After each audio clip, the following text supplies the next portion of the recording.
akhirnya kita sama-sama Allahumma salli ala Rasulillah Allahumma ja'alni pada kuliah Subhanaka bidati ma yasifuna wa salamun ya kana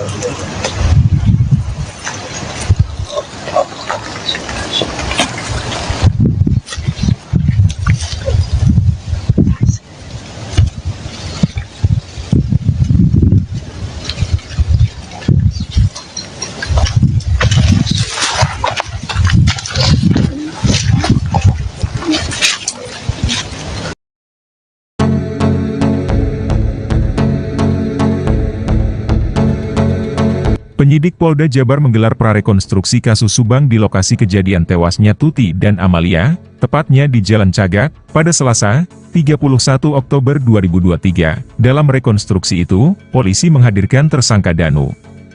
Selain itu, polisi juga menghadirkan Yoris, kakak korban bernama Amalia. Direktur Ditreskrimum Polda Jabar, Kombes Surawan, menerangkan, prarekonstruksi ini untuk mencocokkan keterangan Danu dengan peristiwa pada 18 Agustus 2021. Prarekonstruksi pertama dilakukan fokus di dalam rumah TKP kasus pembunuhan ibu dan anak tersebut. Dikatakan Surawan, Yoris dihadirkan hanya untuk menunjukkan posisi perabot rumah saat sebelum kejadian peristiwa pembunuhan yang menimpa ibu dan adik tercintanya. Untuk hari ini, prarekonstruksi pertama hanya lakukan di dalam rumah korban atau TKP, belum dilakukan di tempat lain. Kita hari ini mencocokkan posisi seperti mebel, kemudian tempat tidur, barang-barang lain yang ada di TKP. Tujuannya nanti pada saat kita prarekonstruksi itu sudah tertata di sini. Makanya kita dari pagi. Belum prarekon ya, Bang? Hari Kamis nanti ya. Hari Kamis. Makanya kita setting dulu kan, nanti sebelum prarekon kita sudah tersetting dengan rapi, di posisi meja makan, kemudian sofa, tempat tidur TKP, kemudian sofa ruang tengah, termasuk dapur juga nanti kita setting ulang. Kita panggil keluarga supaya tahu posisinya seperti apa. Tapi sekali lagi Pak, untuk apa yang disampaikan pengakuan Danu itu sudah ada ketentukan ya? Betul. Jadi kita sudah sesuaikan keterangan Danu, terus kita panggil sini untuk mencocokkan dengan posisi TKP.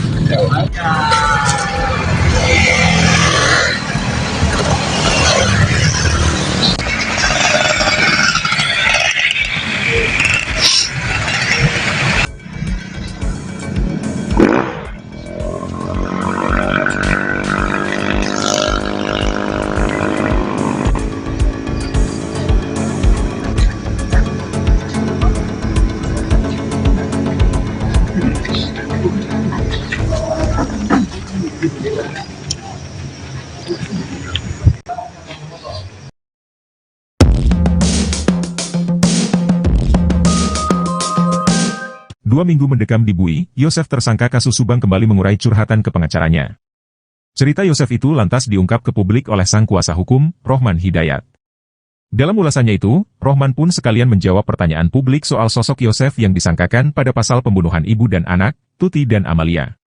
Termasuk soal halayak yang menyoroti raut wajah Yosef usai ditetapkan sebagai tersangka. Tak seperti tersangka lain yakni Danu yang menampakkan wajah muram.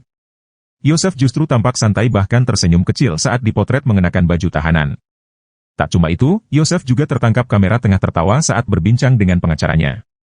Yosef juga tampak ceria kala bertemu lagi dengan istri muda, Mimin dan dua anak sambungnya, Arigi dan Abi. Ia bahkan santai mencium Mimin di depan aparat dan pengacaranya. Penasaran dengan hal tersebut, YouTuber Mbak Suci pun bertanya ke Rohman Hidayat selaku pengacara Yosef. Hingga akhirnya Rohman pun mengurai alasan Yosef berekspresi datar dan tersenyum setelah jadi tersangka. Diakui Rohman, Yosef sejatinya sudah melewati batas terkait perasaan pilunya. Alhasil saat kini dituding sebagai pelaku pembunuhan Tuti dan Amalia, Yosef cuma bisa pasrah. Terlebih 2 tahun lebih Yosef menanti kejelasan dalam kasus sadis yang menimpa istri dan anaknya itu. Soal sikap dan aksi Yosef yang tersenyum dan tertawa depan kamera, Rohman tak mempermasalahkannya. 2 tahun setia membela Yosef, Rohman meyakini satu hal. Bahwa kliennya tidak berbohong dan berpegang teguh pada fakta. Yosef bahkan bingung saat disuruh mengakui pembunuhan yang diungkap Danu. Karenanya, Rohman kini heran dengan penetapan tersangka pada kliennya. Menurut Rohman, harusnya polisi mencari barang bukti terlebih dahulu baru menetapkan tersangka. Siap melawan Danu dan kepolisian di pengadilan, Rohman pun menyiapkan amunisi. Diam-diam tim pengacara Yosef sudah menemui beberapa saksi ahli guna mematahkan alibi Danu. Direktorat Reserse Kriminal Umum, Ditreskrimum, Polda Jabar, mengamankan sejumlah barang dari hasil penggeledahan di 4 rumah di Subang.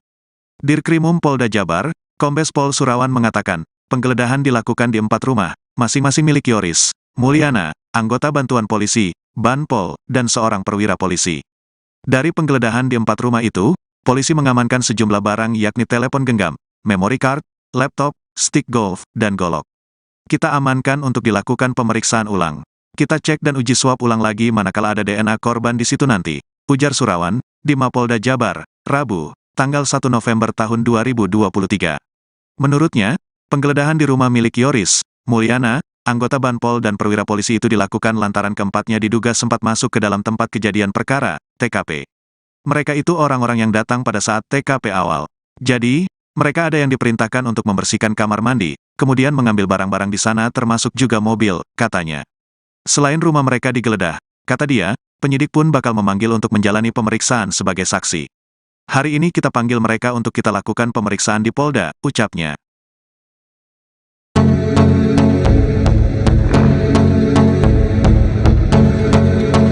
Penyidik Polda Jabar makin agresif menangani kasus Subang.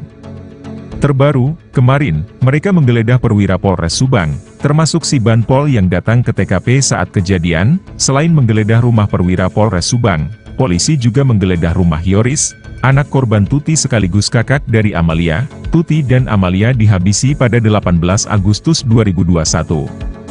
2 tahun berlalu, polisi menetapkan 5 orang sebagai tersangka. Antara lain, Danu, Yosef, Mimin, Arigi dan Abi. Dirkrimum Polda Jabar, Kombes Surawan mengatakan, penggeledahan dilakukan di 4 rumah, masing-masing milik Yoris, anggota bantuan polisi, Banpol, dan seorang perwira polisi. Dari penggeledahan di 4 rumah itu, polisi mengamankan sejumlah barang yakni telepon genggam, memory card, laptop, stick golf dan golok. Menurutnya, penggeledahan di rumah milik Yoris, Mulyana, anggota Banpol dan perwira polisi itu dilakukan lantaran keempatnya diduga sempat masuk ke dalam tempat kejadian perkara, TKP. Selain rumah mereka digeledah, kata dia, penyidik pun bakal memanggil untuk menjalani pemeriksaan sebagai saksi. Kalau dari rumah Banpol dan perwira itu apa aja yang diamankan? Kemarin ada hard disk, kemudian memory card, kemudian juga ada golok-golok yang kita amankan di TKP di tempat penggeledahan. Nanti kita coba lakukan swab ulang terhadap barang bukti itu, kemudian kita cocokkan kembali dengan keterangan dari Sejauh ini udah ada tersangka baru kan atau saksi baru? belum ya. Nah, kita kan masih mencocok-cocokkan nih kan semua keterangan Danu, TKP seperti apa, barang buktinya yang ada, itu kita lakukan seperti itu. Nah, kita mesti ulang-ulang lagi di TKP, makanya sering ketika TKP itu mengulang kembali seperti apa peristiwanya kan itu. Kan barang-barang bukti kecacar di semua udah 2 tahun kan. Nah itu yang kita review ulang, kita ulang lagi di TKP seperti apa, kita bawa lagi Danu, kita undang Yoris seperti apa. Dan hilangnya sidik jari di kendaraan di mobil itu apa juga? Kita belum tahu hilang seperti apa, yang jelas tidak ditemukan sidik jari di mobil Alfa, sama di area kemudi, setir dan sebagainya. Pintu-pintu sudah hilang semua, kelihatan dashboardnya udah dia yang bersihkan. Rencana rekonstruksi dong? Besok kita sudah mulai pra ya. Pra rekonstruksi ada berapa, kurang lebih 80 adegan besok